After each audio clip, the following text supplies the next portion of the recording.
Bem-vindo à nossa primeira aula de Um com Deus. E eu espero que você já tenha baixado aí o PDF do e-book, né, do site, para você poder acompanhar, inclusive anotar algumas coisas. E hoje nós queremos olhar na primeira lição, nós queremos ver a questão de qual é o propósito de Deus para a sua vida. Por que você existe? Por que você está aqui nessa terra? Tudo que nós vamos falar nessas lições de Um com Deus se baseia na Bíblia. Nós acreditamos como cristãos que a Bíblia é o manual de Deus para a humanidade.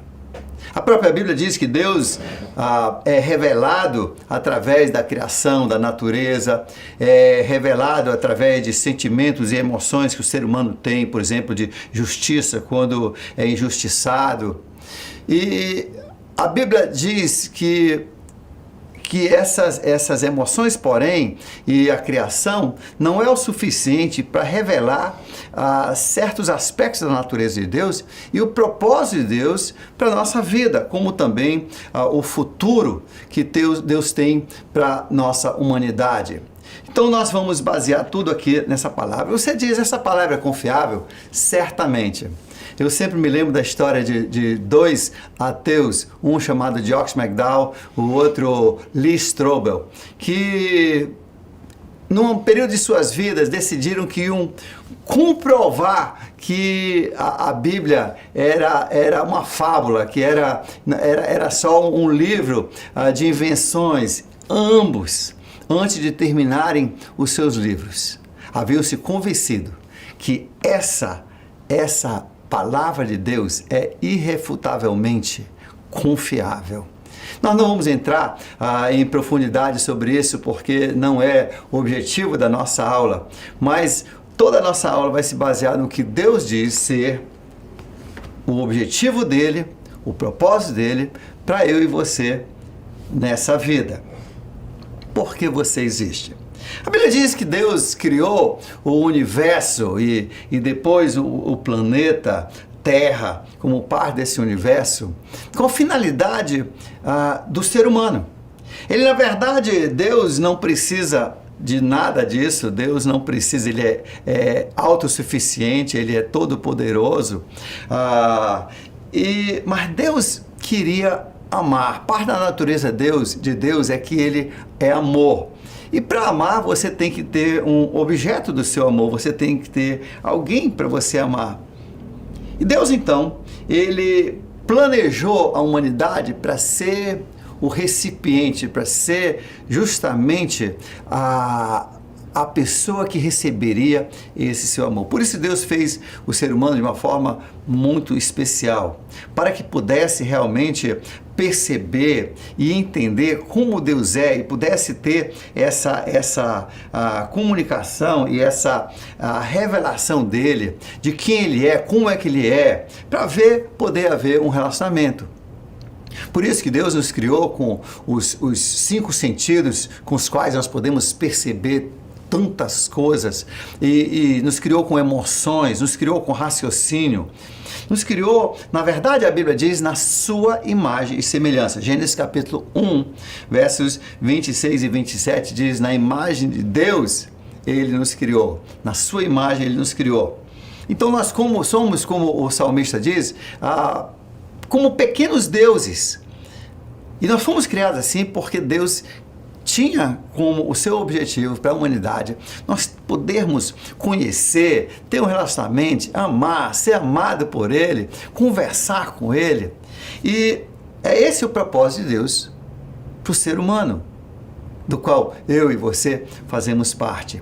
No livro de Atos, capítulo 17, ali pelos versos 24 a 27, depois você pode conferir, a Bíblia diz que Deus criou o mundo e de um só casal fez toda a humanidade, algo que a ciência agora recentemente, nos últimos 3 anos, realmente confirmou. A Bíblia já dizia isso há mais de 4.000 anos. Deus fez de um só casal toda essa humanidade. E Deus fez isso, a Bíblia diz em Atos capítulo 17, através do discurso do apóstolo Paulo, para ver se por acaso o homem levantava os seus braços e quisesse um relacionamento com Deus, quiser dizer, eu quero te conhecer, eu quero ter um relacionamento contigo, eu quero fazer parte da tua família. No livro de João, capítulo 17, verso 3, um verso bem chave, que diz assim: e a vida eterna é esta, que te conheçam a ti, o único Deus verdadeiro, e a Jesus a quem enviaste. Ou seja, o que Deus quer de mim e de você é que nós o conheçamos, que nós tenhamos um relacionamento onde nós curtimos Deus, onde nós sentimos Deus, onde nós entendemos Deus na medida do possível, onde nós vemos o que Ele quer para a nossa vida e nos alinhamos com aquilo para o qual Ele nos criou. Agora, conhecer uma pessoa, inclusive esse termo no Velho Testamento, na Bíblia, esse conhecer era o mesmo verbo que era usado para casamento, que duas pessoas se conheciam e geraram um filho. Ou seja, essa palavra significa um conhecimento íntimo de todo o aspecto do indivíduo, dos dois indivíduos. E é esse conhecer que Deus quer de mim e de você. Inclusive em Efésios capítulo 5, já agora escrito na língua grega, ou no aramaico e no grego, o apóstolo Paulo diz que esse relacionamento que Deus quer conosco, com a humanidade, é um relacionamento como se fosse um casamento. Inclusive ele chama de um casamento com Deus. E num casamento, como você, se você já é casado, ou certamente você teve pais que foram ou não, pelo menos tiveram um compromisso, e eu acho que um compromisso de viverem juntos e serem fiéis é um casamento. E Deus diz ali que, através de Paulo, que o cristianismo, esse relacionamento que nós estamos falando, é como um casamento. Ele fala isso, é um casamento. Ele chama a humanidade, inclusive, de noiva, a noiva dele. E Deus, então, ele criou a raça humana para ter esse relacionamento como se fosse um casamento. Jesus, inclusive, orou no capítulo 17 de João, logo antes de ele morrer na cruz, Jesus orou e disse assim: Pai, que essa humanidade, que eles sejam um conosco, como eu sou contigo e tu és comigo, que eles sejam que eles sejam unidos, que eles nos entendam, que nós os entendamos, que haja essa união. É como eu digo às vezes, Jesus orou para nós sermos purê de batata com Ele.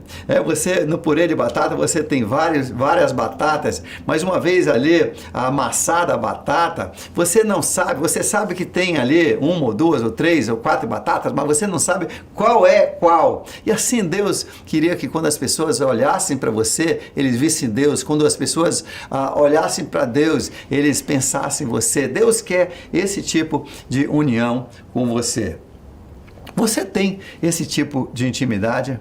Pois é justamente nesse curso de Um com Deus que nós queremos ajudar você, através das Escrituras, a chegar a uma intimidade maior, a um relacionamento melhor com Deus. Porque se nós não alcançarmos esse propósito para o qual Deus nos criou, isso nos leva a problemas emocionais, isso nos leva a problemas espirituais, nos leva a dúvidas, nos leva às vezes até com a vontade de sair fora dessa vida.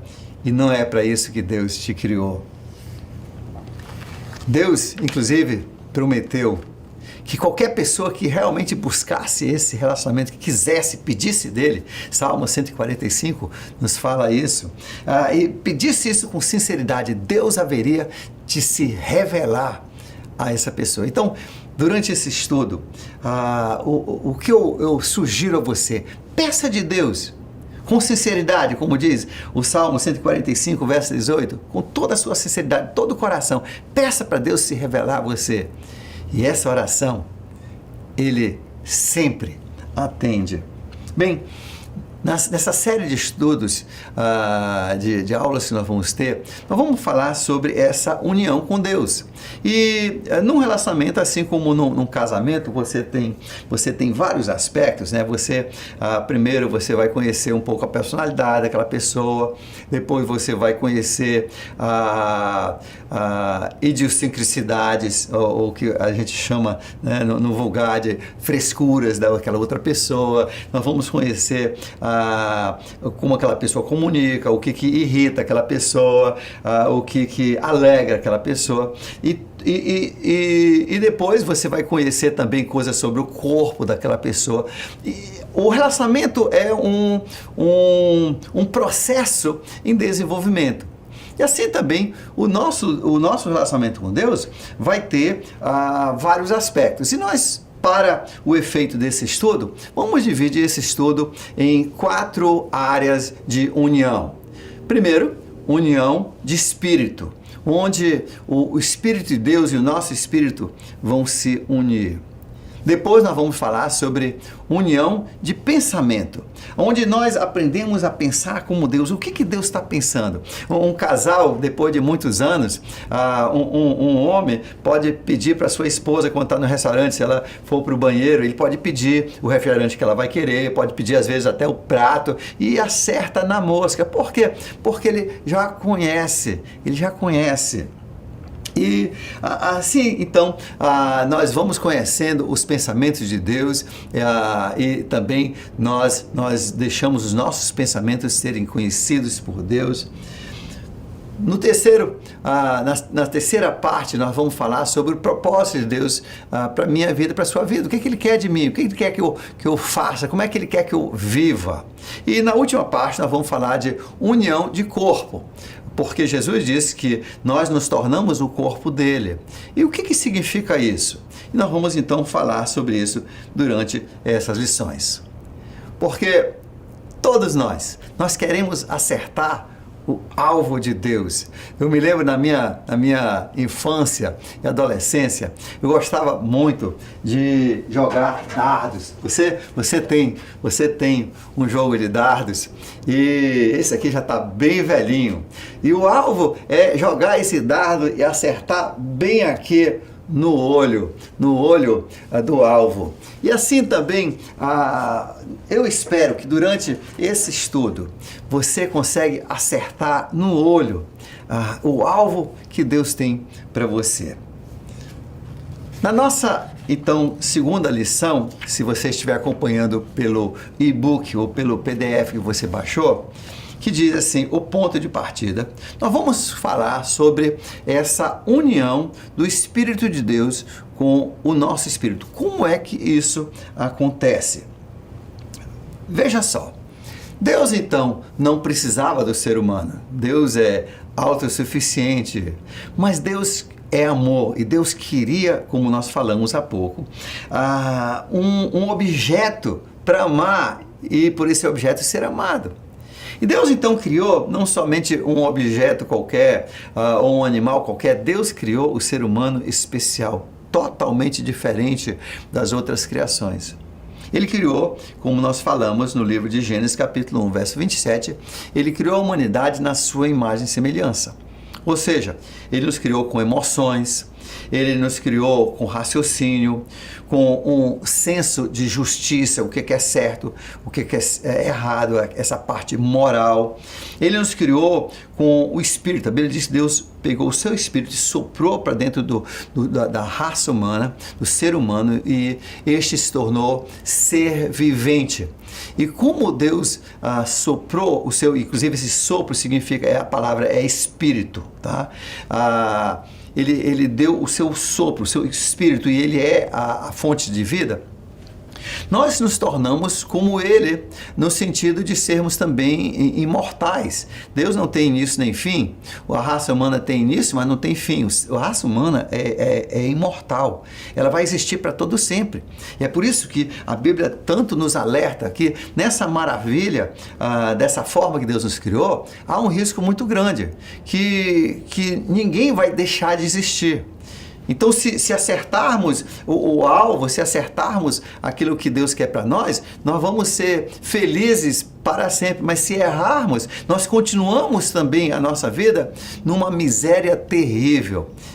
No livro de 2 Tessalonicenses, capítulo 1, verso 9, diz que aqueles que não acertam vão terminar a sua vida num lugar onde não existe Deus, num lugar da ausência da presença de Deus, da sua glória, do seu poder, da sua criação, num lugar terrível de isolamento, porque não quiseram esse relacionamento com Deus, e Deus respeita essa decisão. Por quê? Porque dentre essas muitas qualidades que Deus nos deu, de podermos provar os sabores das coisas, de podermos ver as cores, de podermos ouvir as milhares de sons, de podermos sentir, tocar, de podermos sentir emocionalmente a tristeza, a alegria, a euforia, dentro de todas essas qualidades com as quais Deus nos criou na sua imagem e semelhança, Deus nos criou com algo chamado vontade própria ou volição. Isso significa que Deus nos criou com a capacidade de dizermos sim ou não para um relacionamento. É tipo numa situação de namoro, né? Quantos e quantos rapazes ali naquela sala de aula são apaixonados por uma menina ali, mas olha, se essa menina não corresponder, não vai dar em nada, e vice-versa. A menina pode estar, você já deve ter tido essa experiência na sua vida, a menina pode estar apaixonada por um rapaz, mas se ele não quiser nada com ela, não vai acontecer. Isso chama-se livre-arbítrio. Deus, então, nos deu livre-arbítrio para dizermos sim ou não. É um risco? Sim. Foi um risco Deus fazer a raça humana assim? Sim. Mas Deus não queria que nós fôssemos forçados, porque Deus é amor e amor não força. Amor não força. Deus não queria um relacionamento forçado. Por isso que Deus abriu a opção. E isso nós vemos logo no início das Escrituras, logo nas primeiras 3 páginas da Bíblia, nós já vemos onde Deus deu essa opção para o ser humano e continua a repetir isso nas Escrituras, que nós temos essa opção. Deus gostaria que nós tivéssemos um relacionamento com Ele de amor, de ser amado, de amarmos, mas Ele jamais forçará alguém a isso se não quiser. Ele fala isso em Deuteronômio, capítulo 30, verso 19, fala também em João, capítulo 7, verso 17, onde ele diz assim, se alguém quiser, se alguém decidir, se alguém quiser conhecer a vontade do Pai, aí Deus se revela a ele.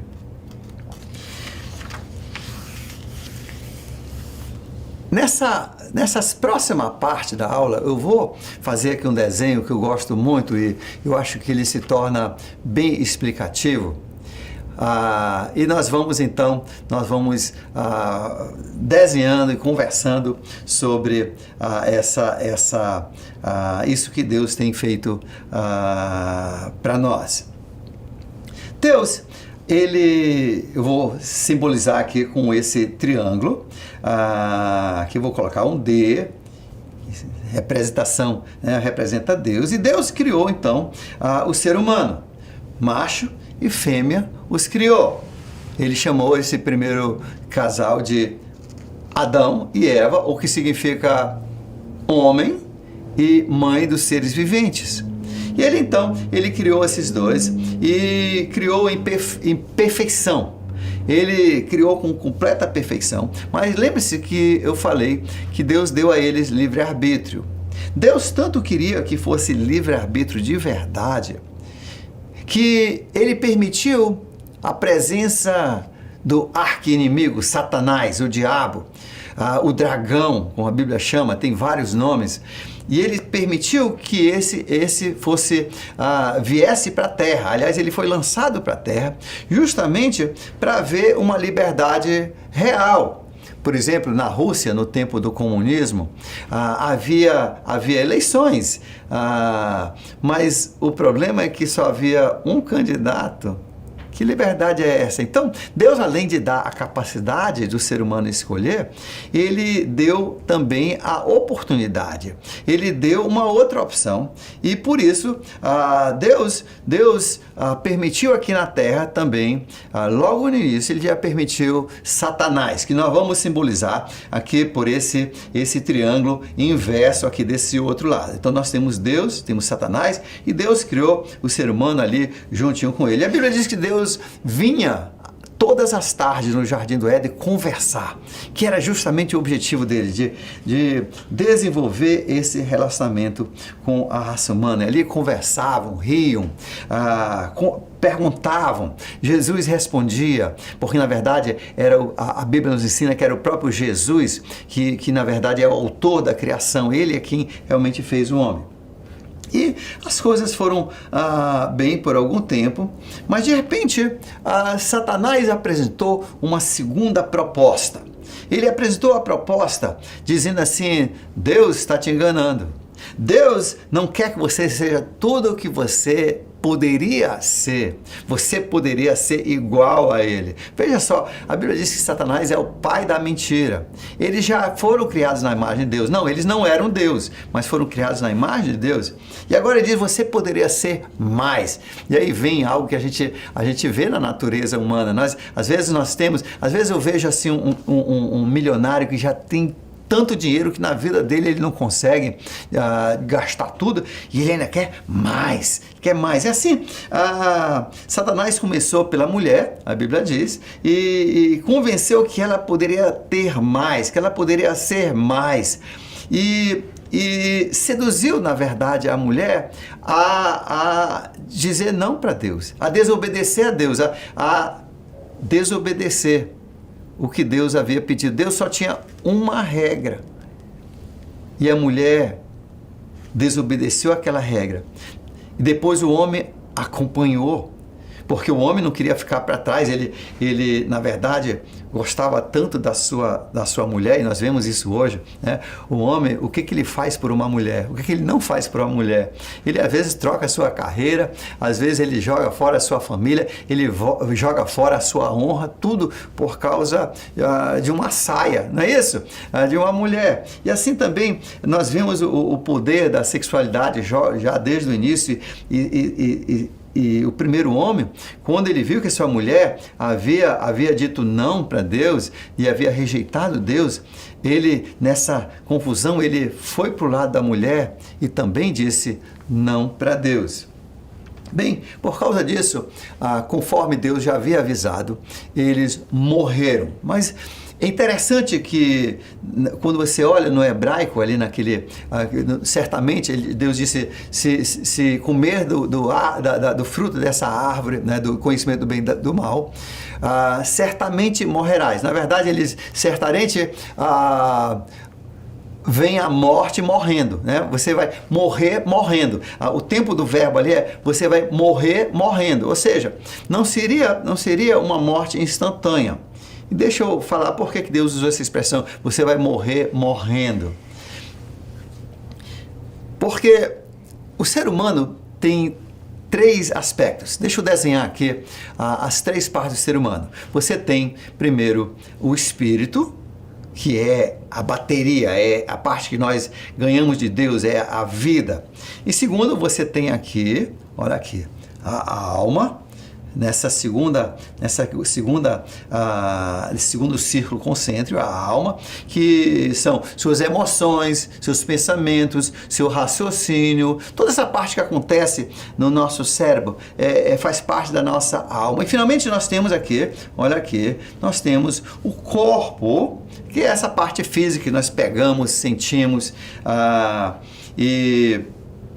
então, quando Deus disse, se você me desobedecer, você disser não para mim, você não me quiser, para a humanidade, e você vai morrer morrendo, a morte teria 3 aspectos. Primeiro, essa parte do espírito. Como o ser humano é espírito e a conexão dele com Deus era no espírito, porque Deus é espírito, então ele ficou desconectado de Deus em espírito. É que nem um celular. Olha só, aqui você você tem um celular e aqui você tem o carregador. E quando você tira do carregador, que está na fonte de energia, o seu celular no início parece que está intacto, mas na verdade já começou a morrer porque ficou desligado da fonte. Assim também, quando o ser humano disse não para Deus, desobedeceu a Deus, e que a Bíblia chama de pecado, eles pecaram, eles então foram separados instantaneamente de Deus no espírito. Por isso que eles sentiram logo culpa e medo. São dois resultados dessa desconexão espiritual. Mas progressivamente, com o tempo, eles foram também afastando os seus pensamentos, suas emoções, eles foram se distanciando de Deus e foram se tornando mais e mais longe, mais e mais distantes, a ponto que muitos seres humanos se tornaram inimigos de Deus, que nem um casal, às vezes, tão apaixonado se casa e depois de alguns anos eles são os maiores inimigos um do outro. Assim também a raça humana se distanciou de Deus. Mas Deus, veja só, Deus, na sua infinita misericórdia, e finalmente, a morte chegou na parte física e o ser humano passou a ter também uma morte física, onde o corpo volta para o pó. Mas não era para ser assim no início. Deus não fez o ser humano para morrer, ele fez o ser humano para viver para todo sempre. E um dos propósitos de Deus que ele vai fazer, e nós vamos estudar sobre isso aqui nessas lições, é que Deus quer que você possa realmente, inclusive fisicamente, viver para sempre. Claro, vai ter que ser um corpo um pouco diferente do nosso, vai ser um corpo turbinado, como se fosse. Isso nós vamos falar mais adiante na nossa última unidade do estudo. Mas Deus, mesmo com o ser humano tendo rejeitado e dito não para ele, e agora então aqui no desenho, veja só, o ser humano saiu aqui de perto de Deus, um relacionamento com Deus, e foi aqui para o lado de Satanás. Ele está aqui nesse outro lado e por isso nós temos aqui essa linha que representa a separação de Deus, ou seja, aqui o lado do pecado e da morte. Mas Deus é um Deus persistente. Deus, mesmo com o homem tendo rejeitado essa proposta de amor, de relacionamento com ele, Deus ainda ama até os seus inimigos. Deus ama você, porque a Bíblia diz que Deus antes de fazer o planeta, ele desenhou, ele arquitetou como eu e você seríamos, a cor dos nossos olhos, o tipo de cabelo, nossa altura, tudo isso aí Deus determinou e ainda escreveu o nosso nome num livro da vida, ou livro dos viventes, daqueles que haveriam de viver. Inclusive, eu, em particular, creio que quando o último nome nascer, quando a última pessoa com o último nome que Deus escreveu no livro da vida nascer, aí virá o momento do julgamento de Cristo da humanidade. Aí vai encerrar esse período da propagação humana. E Deus fala sobre esse momento, e isso é algo que nós vamos estudar mais adiante. Então Deus, ele na sua persistência, no seu amor, na sua misericórdia, ele decide um plano que ele já conhecia antes, e depois nós entendemos que Deus já sabia qual era a decisão que o homem ia fazer. E assim mesmo não deixou de fazer o homem. Deus, então, ele começa o seu plano de resgate. Ele quer reaver esse relacionamento porque, assim, o que aconteceu? Quando a raça humana veio para esse lado aqui de Satanás, eles começaram a ter filhos, né? Eles não tiveram filhos antes disso. Ou senão, os filhos continuariam perfeitos e ligados em Deus. Quando eles vieram para cá, não tinham ainda filhos e começaram a ter filhos. Mas veja só, eles já estavam separados de Deus em espírito.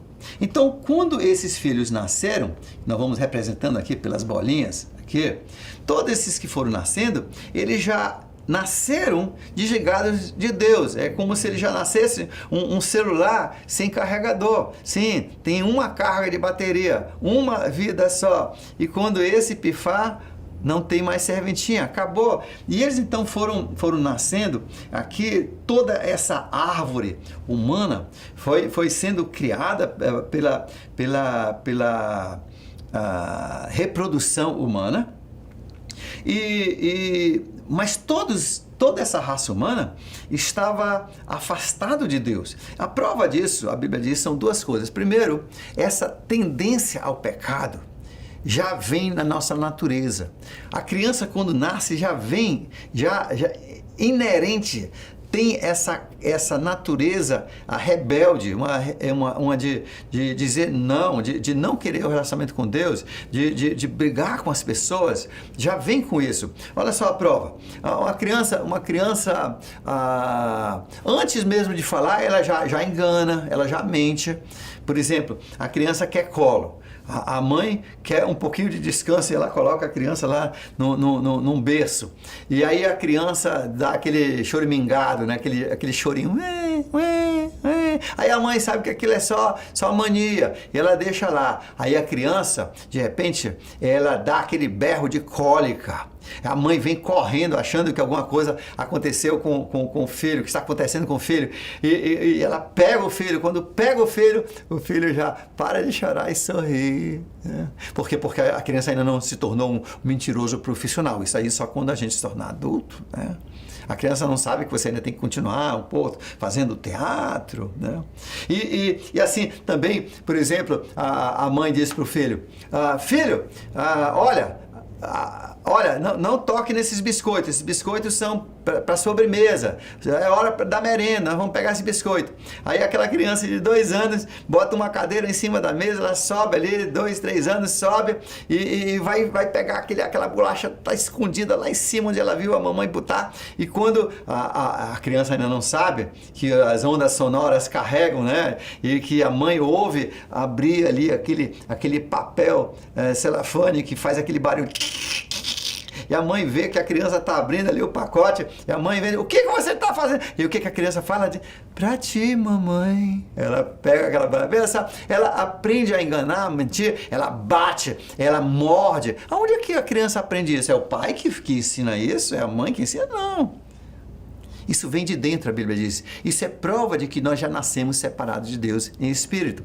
Segundo, e a prova acabar, que todos nós morremos. O salário do pecado é a morte. O resultado final do pecado é a morte. Por isso, nós morremos, todos os seres humanos morrem por causa dessa separação de espírito.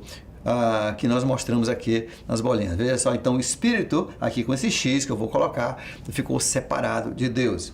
Deus então vem agora resgatar o homem, porque o pecado separa o homem de Deus, separa todos os aspectos e finalmente um dia vai separar inclusive o corpo.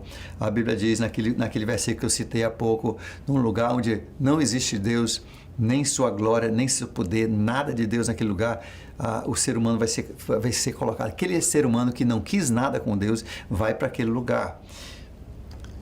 O amor de Deus, então, na sua persistência, 2000 anos atrás, Deus começa a executar o seu plano para reaver a humanidade. Olha só, aqui no desenho. Então, Deus, o que ele faz? Deus, ele deixa a sua glória. E ele vem ser um ser humano. Ele se torna um ser humano. É o que nós celebramos na época do Natal, que Jesus nasce. Como é que aconteceu isso? Deus, então, vendo que o ser humano jamais poderia voltar para ele, isso era impossível, Deus, então, resolveu vir para o ser humano. E ele vem na pessoa de Jesus. E ele, então, clona de Maria, da célula progenitora de Maria. Ele clona um corpo. Foi a primeira clonagem, como se fosse. Ele não podia ter pai, sabe por quê? Porque se ele tivesse pai, o pai, não sei se você sabe disso, mas o homem, né, o macho, ele é o portador da parte do espírito. Então, quando há uma nova vida de uma criança, a parte do espírito, que é essa bateria que veio lá do início de Deus e que propaga pela raça humana, que nós chamamos de vida, isso vem pelo Pai. Então, se Jesus tivesse Pai, veja só, esse espírito já nasceria desconectado de Deus, e Jesus teria sido um pecador igual a nós, né? Mas Jesus não teve um pai humano. Então o Espírito, veja só, quando Gabriel falou para Maria, você se lembra naquela cena nas cenas do Natal, você que já leu na Bíblia, ele diz: o Espírito te cobrirá, ou seja, te fecundará, vai te fertilizar, e aquele que vai nascer em ti será chamado o Filho do Deus Altíssimo. Então, Deus pegou de Maria, clonou uma vida humana e colocou, juntou, fundiu com essa raça humana a raça divina, Deus. O homem Deus, Cristo Jesus, a Bíblia diz. O homem Deus, Cristo Jesus. E Jesus, então, ele cresceu, mas perfeito. Já pensou ter um irmão que nem Jesus? É. A Maria nunca chegava, porque Jesus teve irmãos, a Bíblia fala de irmãos e inclusive irmãs, então ele tinha pelo menos 2 irmãs, e a Bíblia nos fala de 3 ou 4 irmãos. E Jesus, então, eu fico imaginando, Maria, quando vinha saber quem está mentindo, não era Jesus. Jesus sempre estava limpo. Quem foi que pegou isso aqui? Jesus estava sempre limpo. Quem foi que bateu na sua irmã? Jesus estava sempre limpo. Ela nem vinha acusar Jesus, porque já sabia que Jesus não pecava. E Jesus, então, ele cresceu naquele ambiente, e aos 33 anos, veja só, aos 30 anos ele começou o seu ministério, onde ele começou a falar grande parte do que nós temos na Bíblia. Os 4 evangelhos e mais algumas partes que foram reveladas também para os apóstolos, que foram escritos aqui para nós. Então Jesus, ele começa a ensinar e literalmente ele fala bem claramente o plano de Deus, o que ia acontecer, por que ele tinha vindo, que ele ia morrer para poder realmente perdoar o pecado da humanidade, resgatar, reaver a humanidade. E foi isso que ele fez. Aos 33 anos, como você conhece muito bem aquilo que nós ensinamos e conhecemos e celebramos na época da Páscoa, então Jesus ele morre na cruz. Veja só, aqui no nosso desenho. Então, Jesus morre aqui na cruz, eu vou colocar aqui essa cruz, e através da morte de Jesus, o que acontece? Primeiro, o salário do pecado é a morte. Romanos capítulo 6, verso 23 nos diz isso. Então, Jesus não deveria morrer. Então, não era pelo pecado dele. Ele estava morrendo, inclusive ele deixou isso bem claro. Ele disse: eu estou morrendo pelo pecado de toda a humanidade. Aliás, na noite que ele foi traído, na noite ali onde ele estava orando no jardim das oliveiras, ele pediu mais uma vez de Deus Pai: Pai, se for possível, passe de mim esse cálice. O que ele estava pedindo de Pai? Ele disse: Pai, se houver outra forma do homem, da raça humana, da humanidade voltar para nós, sem que eu tenha que morrer, sem que eu tenha que me separar de Ti, sem que eu tenha que ir para o inferno, Pai, eu não quero isso para mim. Se houver outra forma. E Deus Pai disse: não há outra forma pelo qual o ser humano possa ser salvo. Ele fala isso na Bíblia: não há outra forma. E a Bíblia diz em Hebreus capítulo 12, que Jesus então, diante dessa proposta, foi com alegria morrer na cruz, enfrentar a violência, a vergonha, e principalmente porque ele poderia a qualquer momento descer daquela cruz, ele poderia ter matado todo mundo ali, como você inclusive vê naquele episódio que a Bíblia fala, quando vieram prendê-lo, ele só olhou para os soldados e os fariseus que vieram, e todos eles caíram por chão. Depois ele deixou eles levantarem e prenderem. Por quê? Porque ele estava segurando todo o seu poder, porque não havia outra forma da humanidade voltar para ele se ele, o Deus infinito e eterno, não morresse, não fosse separado, não pagasse essa dívida da raça humana. Então foi isso que Jesus fez na cruz, ele pagou essa dívida. E ele podia, porque ele era Deus infinito e eterno. Satanás, ele queria matar Jesus. Ele entendia que Jesus, de alguma forma ou outra, era a solução de Deus para resolver esse problema da humanidade. Eu creio que ele não entendia por completo, mas assim como ele havia destruído o plano de Deus lá no Jardim do Éden, seduzindo a humanidade, fazendo o homem se virar contra Deus com as suas mentiras, ele sabia que se ele pudesse eliminar esse Jesus, ele estaria eliminando o plano de Deus. Por isso que ele tentou matar Jesus como criança. Depois ele teve outras tentativas quando Jesus já era adulto. Ele tentou seduzir Jesus com as tentações que fala em Mateus capítulo 4 e Lucas capítulo 4. Ele tentou fazer Jesus pecar, tentou fazer Jesus rejeitar o Pai, o plano do Pai, dentro da sua humanidade, porque Jesus sentia emoções e tentações como nós, a Bíblia diz, dentro da sua parte humana, né? Mas assim mesmo ele não conseguiu. E finalmente, Satanás ele bolou esse plano de matar Jesus, de fazer as pessoas mentirem e acusar de blasfêmia, porque ele se dizia filho de Deus. E ele conseguiu pegar um dos seus discípulos, inclusive, o Judas, que o traísse por dinheiro. E Satanás, então, ele achava que o plano dele estava muito bem, quando, na última noite, naquela noite, você se lembra da cena onde Jesus estava na ceia, né? Estava fazendo a ceia ali com os seus discípulos, ele foi bem claro o que ele ia fazer. Naquele momento, a Bíblia diz que Satanás estava ali. Ele estava ali em Judas Iscariotes, ele havia se apoderado de Judas, ele tinha entrado em Judas, né? E Judas estava possesso naquele momento pelo próprio diabo. E naquele momento, Satanás entendeu, e Satanás dali correu para tentar desfazer o que ele tinha preparado, mas não teve mais jeito. A humanidade já tinha, o trem já estava descendo os trilhos com muita velocidade. Quando Satanás entendeu finalmente que se Jesus morresse, que é justamente o que ele queria matar Jesus, se Jesus morresse, isso era o fim do reino dele.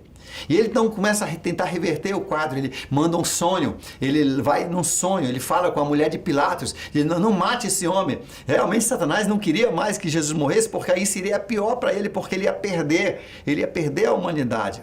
Mais tarde, quando Jesus já estava na cruz, ele desafia, ele diz assim: se tu és Deus, desce daí através dos ladrões, né? Desce daí se tu é Deus. E depois pela boca do povo. Mas Jesus disse assim: ninguém está tirando a minha vida, eu estou dando a minha vida pelo resgate de muito, para pagar a dívida de muitos. E foi isso que Jesus então fez aqui com a cruz. Ele pagou, e ele, sendo Deus infinito e eterno, pôde pagar de uma só vez a morte, a dívida, o inferno de toda a humanidade. Então, Jesus morreu pelo nosso pecado para pagar a nossa dívida. Ele deu a sua vida, o perfeito. Isso Deus já havia mostrado desde o início da Bíblia, desde o primeiro capítulo, do terceiro capítulo da Bíblia, até o final da Bíblia. Você vê que Deus já ensinava isso, que só um Deus perfeito, né, poderia pagar então pela dívida do culpado, que o inocente poderia pagar pelo pecado da humanidade, pelo pecado do culpado. E Jesus então, ele na cruz do Calvário morreu e pagou infinitamente e eternamente o pecado do mundo inteiro. 1 João capítulo 2, verso 1 fala sobre isso, que ele pagou o pecado do mundo inteiro. Ele foi enterrado, mas ao terceiro dia ele ressuscitou. E veja só, quando ele ressuscitou, a ressurreição é muito importante. A ressurreição que nós comemoramos, na verdade, a Bíblia diz que nós devemos comemorar todo domingo. Domingo é o dia do Senhor, é o dia que nós comemoramos a ressurreição de Jesus. Por isso que a igreja cristã, ela celebra cultos no domingo, porque foi o dia da ressurreição de Jesus, em vez do sábado, que era o dia do final da criação, o dia de descanso de Deus, que nós vemos no Velho Testamento. Agora seria uma obra maior. Para Deus, a obra da ressurreição é maior do que a obra da criação, e por isso os apóstolos passaram a celebrar a ressurreição de Jesus no domingo em vez do sábado. Porém, na ressurreição, o que acontece? A ressurreição é importante porque mostra para nós três coisas importantes. Primeiro, que o pecado da humanidade foi totalmente pago. O pagamento foi cabal, foi total. Porque o prisioneiro só pode ser solto da cadeia quando paga a sua dívida. E Jesus só poderia, diante do perfeito juiz, o Senhor Deus, só poderia sair do inferno se ele tivesse pago totalmente. E ele, por ser Deus infinito e eterno, ele pôde pagar o pecado de toda a humanidade. A humanidade não era infinita, a humanidade tinha um início, né? Tinha um início, e ele pôde pagar então toda a nossa punição, toda a nossa dívida, todo o nosso pecado, com uma só morte infinita e eterna. Você diz então, todo mundo vai voltar para Deus? Não. Por quê? Por causa do livre-arbítrio. Veja só, o que acontece hoje? Aqui veja no desenho. Através da cruz, a Bíblia diz que através da cruz, através da morte de Jesus, através da morte do seu corpo, inclusive a Bíblia diz, Deus abriu a porta e o caminho pelo qual nós podemos voltar. Por isso Jesus disse, eu sou a porta. Eu sou a porta, eu sou o caminho, eu sou a verdade, eu sou a vida. Eu sou o caminho pelo qual você pode voltar para o Pai. E através então da cruz, da morte de Jesus, o ser humano agora poderia voltar para Deus, mas só se ele quisesse. A ressurreição então provou que Jesus pagou o pecado. Segundo a ressurreição, a prova de que Jesus é mais poderoso do que a morte. Ele é o Senhor da vida, ele tem mais poder do que a morte não tem domínio sobre ele. Em terceiro lugar, a Bíblia diz que a ressurreição deu a Jesus o direito de dar a vida eterna a quem ele quisesse, religar quem ele quisesse. Né? E quem é que ele quer? Todo aquele que o quer. Todo aquele que deseja, todo aquele que disser sim para ele, esse Deus quer que volte para si. A Bíblia diz que a vontade de Deus é que nenhuma pessoa se perca, mas tem que haver esse livre-arbítrio, tem que haver essa escolha, esse sim. E foi isso então Jesus que fez através da ressurreição. E a partir dali, então, se abriu a porta e as pessoas podem voltar. Você diz, então, como é que a gente faz para voltar? Como é que a gente faz para voltar através da cruz? A Bíblia diz que isso é pela fé em Cristo Jesus. A salvação é pela fé em Cristo Jesus, em crer em Jesus. Sim, mas esse crer, essa fé em Jesus, como é que a gente faz? Bem, a Bíblia diz que essa fé, primeiro, você tem que entender que você precisa de Jesus, que você é pecador e você precisa disso. Mas, segundo, você tem que crer que Jesus, então, a morte dele, ele é Deus e que, através da sua morte, você tem esse acesso de volta, se você quiser. E se você quiser, a Bíblia diz que, então, você precisa confessar isso ao Senhor Jesus. No livro de Romanos, capítulo 10, olha só, vamos ler esse versículo. Romanos, capítulo 10,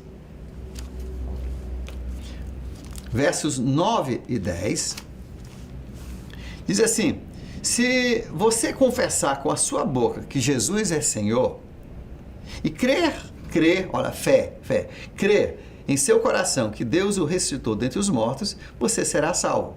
Pois com o coração, coração se refere à nossa cabeça, nosso raciocínio, nossas emoções, tudo isso acontece aqui no nosso cérebro.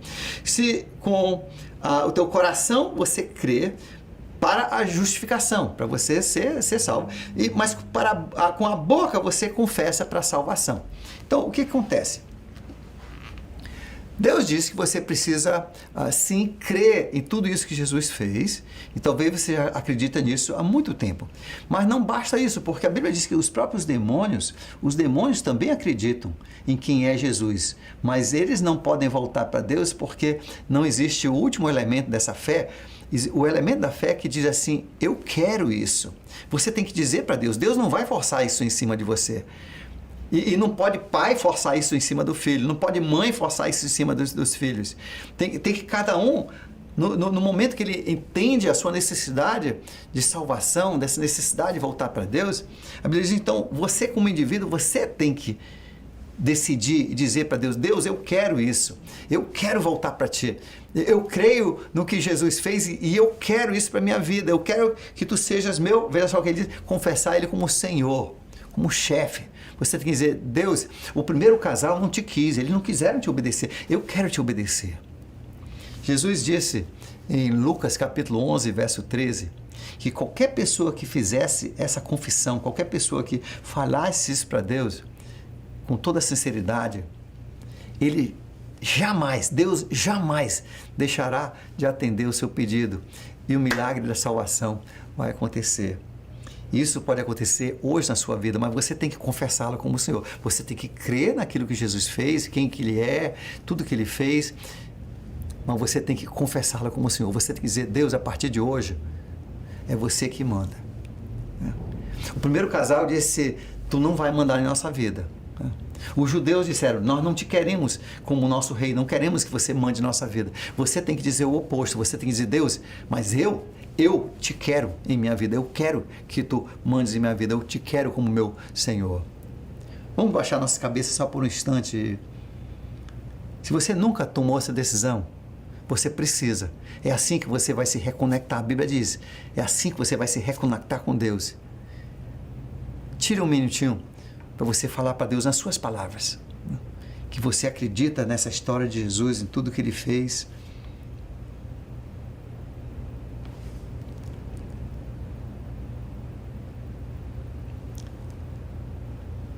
E que você está disposto para Ele ser o Senhor da sua vida, o chefe da sua vida. Fale para Ele, fale baixinho, fale para Ele.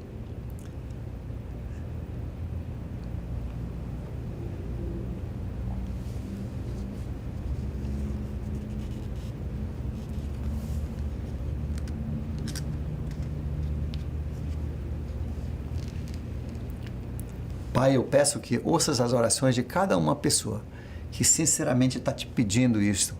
Conforme prometeste em Lucas 11:13, jamais deixarias de ouvir esse pedido, que se cumpra esse desejo de cada um dos ouvintes, de cada um que te fala, que querem ser teus filhos, que querem ser da tua família, que querem esse relacionamento, que querem o perdão dos seus pecados. Senhor, ouça.